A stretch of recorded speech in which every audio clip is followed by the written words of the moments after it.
What is going on, my peoples? It's your girl, Emeli G, coming down with another episode of Emeli Wisdom. So, I want to start off by saying the last few days has been interesting, to say the least. Why?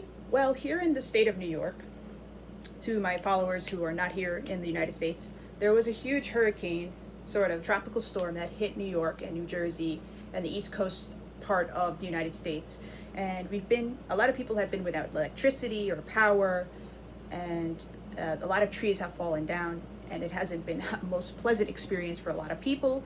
I take a look at this. I drove downtown around town, and it seems like a zombie apocalypse for the most part. And I took advantage of it because I know that there's no traffic lights, so that means I can speed up all I can because the cops, they ain't working like they used to. They be working on those tree trunks, so they're not working at the speed and the adequacy that they usually are at the rate.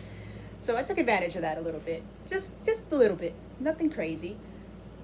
Now, with that being said, I hope everybody is well, whoever is in New York, that you have power, electricity, it should be restored soon, and that everybody's well. It's just a little uphaul and change in our perspective. So, with that being said, I want to talk about today about passion. What is passion? Oh, mi amores. Whew, your girl's got a lot of it. So when I think about passion, right, I think passion is equivalent and is the definition of energy. Now, when things that make you passionate, what makes you feel alive? That's what I'm referring to. What is it, that one or few things that make you feel like, oh my God, this is worth pursuing, this is worth loving, I can't resist myself, I love it, love it, love it, love it, love it. Well, when it comes to passion, okay, here's the thing with passion. Your girl is passionate, but let's be realistic. I also put the practicality of passion. Okay, so passion is also fueled by emotions. And when you have a little too much overloadedness of emotions, your rationale is like down here, okay? And it's not balanced. So, you get these states of minds. It's almost like bipolar disorder, Yes, I think we're always constantly in a different mood, but for the most part, we should almost be in this kind of state, right? Where passion and rationale and logic come together. Yes, believe me, I am a hothead. I am stubborn when it comes to passion. I am passionate about music, passionate about love and romance and literature and meeting people and connecting with cultural references and anything with music and movies. Yes, your girl is passionate for all of that. Okay, now, if it becomes overloaded, it turns into infatuation. It turns into all-consuming, mind-blending. Okay? Your mind just gonna goes, your emotions are so high. Oh my God, oh my God, oh my God, oh my God. Where is this? Where is it? It's going away, it's going away. Because what we want to do when we're in the state of high intensity, high energy, right? Nothing wrong with that. Let's just look at this perspective. I'm in love with this person, okay? Romance is just easy to symbolize. It's easier to connect with because people get lost in love with somebody else. But the truth is, it also has to do with you, mama and papa. Come on. It has to do with you. And people don't want to hear that. The passion kind of dies down. And then what happens? We start looking for another thing or anybody else that fulfills that passion, to fulfill that energy. And I say, hold up. You got to stop right there, okay? Because there is this imbalance that we project, that we have, that passion leads to. Of course, there's this high energy, high intensity. And like I said before, humans want to feel that pleasure, that ecstasy, that joy, that happiness that they've experienced before. They will look for it again, and they don't want to know what pain is, okay? The other side of that is pain. People don't want to realize that. They want to be in that state of mind where it's pleasure, pleasure, pleasure, pleasure, happiness. I'm going to avoid suffering and pain.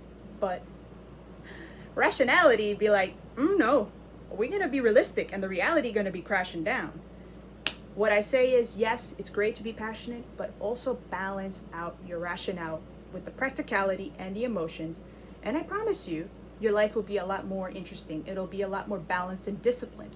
Now, if you're not looking for that and you're just going all with the emotions and, okay, why do you think the flames cool off after 3 months during a relationship when things start to get stale and boring and things start to get into a routine? Well, the passion's gone. What else fuels you? What else excites you? You have to figure that out. You have to dig in and see, what? Well, this person's triggering me. Oh my God, there's an attraction there. Hold up, I like it. But now let's get to practicality. Boom, boom, boom, boom, boom. I like this person. Boom, boom, boom, boom, boom. What happens? I get into a relationship. We're dating. 6-7 months later, we've broken up. What happens? That's not me anyway. Just by the way, just an example. What happens is when we don't lose, we get so consumed with the idea of being in passion and only being romanticized and not thinking about the future and the long term and the practicality and the steps it takes to sustain a relationship. This is when we're like, all right, I lost interest. I'm not interested in this. I'm not going to pursue it. And this is when we start looking into the loops. We're back into the same circle. We're like a hamster, running. And we're looking for that perfect partner and we're looking for that next great thing. But, the great thing about humans is you all have that inside of you. It's in there, in the heart. Okay, if I have to stand up, it's in your heart. And it's all inside, whatever way you can connect. Now, for me, personally, I want you guys to understand that. I want you guys to see me as an example that you can connect with, like, oh, I'm not alone in this. I can connect with Emeli, somehow she's going through the same thing.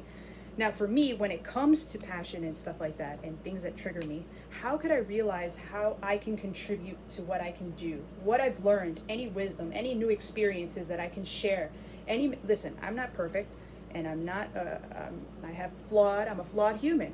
But here's the thing, I'm learning to love myself every single day, step by step, because if you start loving yourself, you're not going to allow any ghosts or any negative garbage to come into your space, because you're going to respect yourself, you're going to put boundaries up, and people ain't going to like that. Too bad, okay? Too bad. It's none of their business. It's ultimately how you feel, how you're going to present yourself to the world, how you're going to learn about yourself, and in turn, give back to who you can. Let me tell you something. When things start opening up for you, the right people, the right circumstances, the right chances start coming into your life. Because you do things from the heart, and you balance out the rationality. So that is my message for you, my loves. Also, by the way, your girl got a business card. Ha ha ha! Emeli Wisdom, baby! Yeah, that's my information. It might be a little small, but your girl making little steps, little milestones. Your girl is feeling excited. So I hope you guys feel great. To my fellow New Yorkers, I hope you guys get power back, and I love you guys. Mwah.